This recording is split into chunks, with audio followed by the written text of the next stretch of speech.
Mr. Chairman, I have the honor to present the report of the Planning Commission on the second five-year plan. Slightly over 3.5 years ago, I had the privilege to present the report of the first five-year plan to this House. At that time, the first plan had already been functioning for about a year and a half by the time that report was already and was presented to Parliament. Now we have come to this House soon after the second five-year plan is supposed to have begun that began on the 1st April. These dates are convenient to consider these matters, but of course there is no break between the first and the second and the third.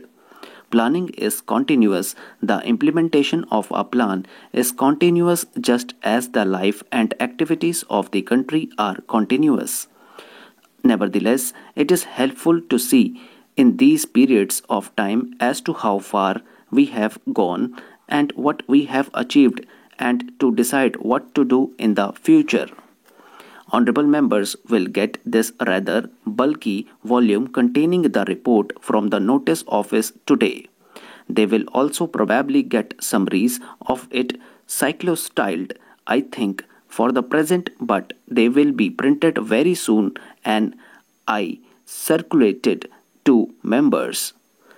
In addition to this, the Planning Commission proposes to issue as soon as possible bigger summaries in printed book form not only in English but also in the various Indian languages sections of the book separately printed and also other material dealing with this.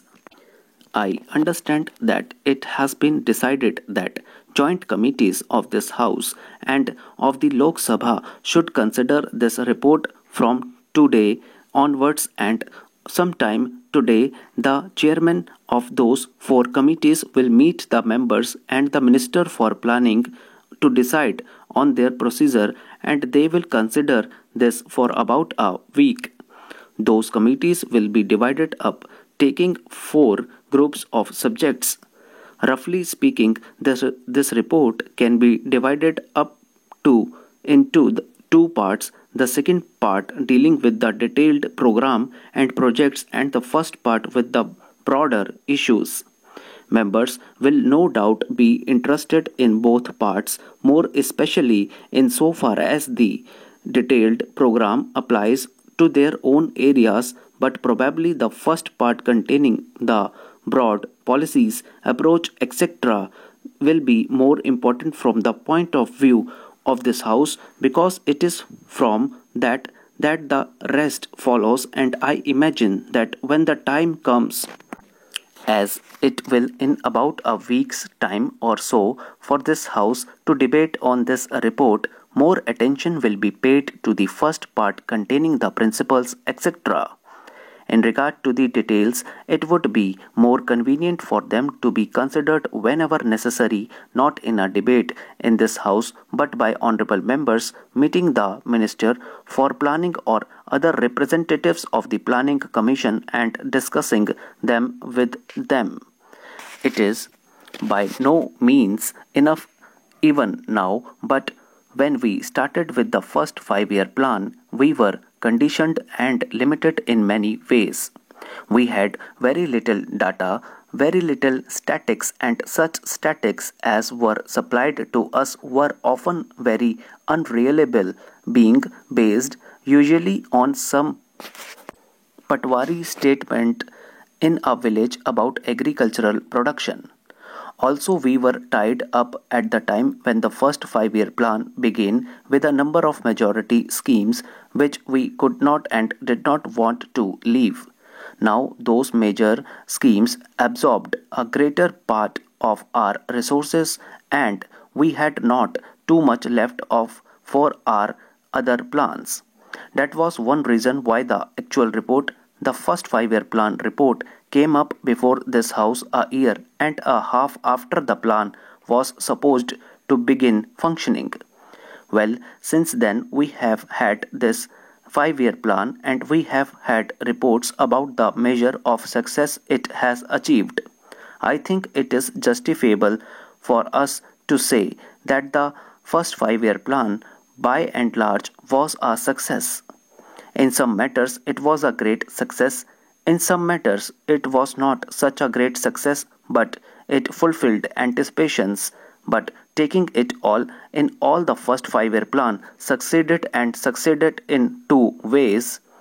One was the fact of reaching the targets aimed at and going beyond them in regard to food, in regard to clothes, in regard to several other things, but something that is much more important, really, that is in creating a hopeful atmosphere in the country, that is to say, our people become planning conscious. Our people realized that by this method of planning we were advancing. We were making good on the food front to some extent in regard to certain industries, also on production rose. I do not mean to say that in the context of the enormous and difficult problems that we are facing in India, the first 5 year plan succeeded in solving any of those vast problems. Now, we started with this great advantage on this occasion, which we did not have previously, because today everybody in India, at least very large numbers of people in India, talk of planning, think of planning, discuss planning. Even in our villages, maybe their idea of planning is somewhat limited, but that does not matter. It is bound to be so, and people realize that it is by this planned approach that we are likely to succeed in solving our great problems. That has been a great advantage to us. The second advantage has been, as I said, that we have some more statics, some more experience, but with the greater experience and with the greater knowledge that we have now, also has come an appreciation of the great difficulties that we have to face. The problems which were vague have become more concrete, and in becoming more concrete, we now realize how big they are. Mr. Chairman, I have the honor to present the report of the Planning Commission on the second 5 year plan. Slightly over 3.5 years ago, I had the privilege to present the report of the first 5 year plan to this House. At that time, the first plan had already been functioning for about a year and a half by the time that report was ready and was presented to Parliament. Now we have come to this House soon after the second 5 year plan is supposed to have begun, that began on the 1st April. These dates are convenient to consider these matters, but of course there is no break between the first and the second and the third. Planning is continuous. The implementation of a plan is continuous, just as the life and activities of the country are continuous. Nevertheless, it is helpful to see in these periods of time as to how far we have gone and what we have achieved, and to decide what to do in the future. Honorable members will get this rather bulky volume containing the report from the notice office today. They will also probably get summaries of it cyclo-styled, I think, for the present, but they will be printed very soon and circulated to members. In addition to this, the Planning Commission proposes to issue as soon as possible bigger summaries in printed book form, not only in English but also in the various Indian languages, sections of the book separately printed, and also other material dealing with this. I understand that it has been decided that joint committees of this House and of the Lok Sabha should consider this report from today onwards, and sometime today the chairman of those 4 committees will meet the members and the Minister for Planning to decide on their procedure, and they will consider this for about a week. Those committees will be divided up, taking 4 groups of subjects. Roughly speaking, this report can be divided up into 2 parts. The second part dealing with the detailed program and projects, and the first part with the broader issues. Members will no doubt be interested in both parts, more especially insofar as the detailed program applies to their own areas, but probably the first part containing the broad policies, approach, etc. will be more important from the point of view of this house, because it is from that the rest follows, and I imagine that when the time comes, as it will in about a week's time or so, for this house to debate on this report, more attention will be paid to the first part containing the principles, etc. In regard to the details, it would be more convenient for them to be considered whenever necessary, not in a debate in this house, but by honorable members meeting the Minister for Planning or other representatives of the Planning Commission and discussing them with them.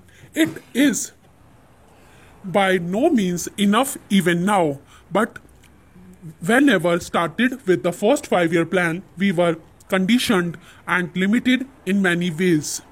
We had very little data, very little statistics, and such statistics as were supplied to us were often very unreliable, being based usually on some patwari statement in a village about agricultural production.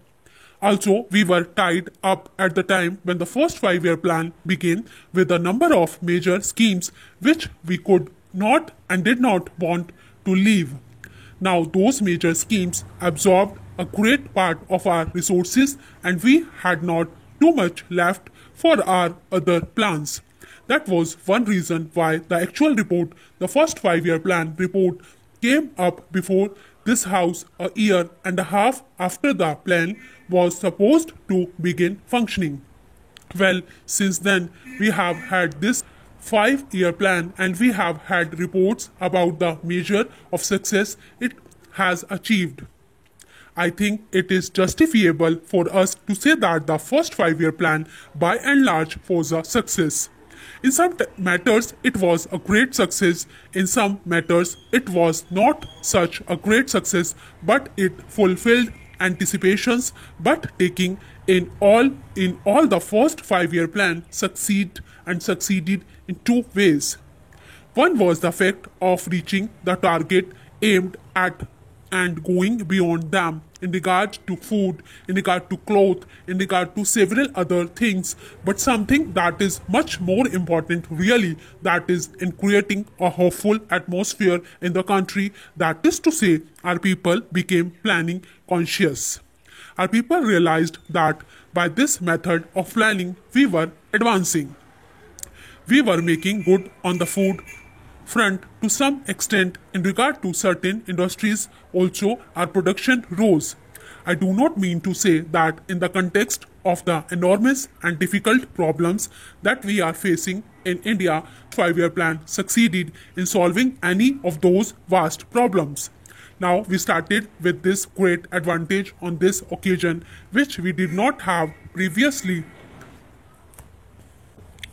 because today everybody in India, at least very large numbers of people in India, talk of planning, think of planning, discuss planning. Even in our villages, maybe their idea of planning is somewhat limited, but that does not matter.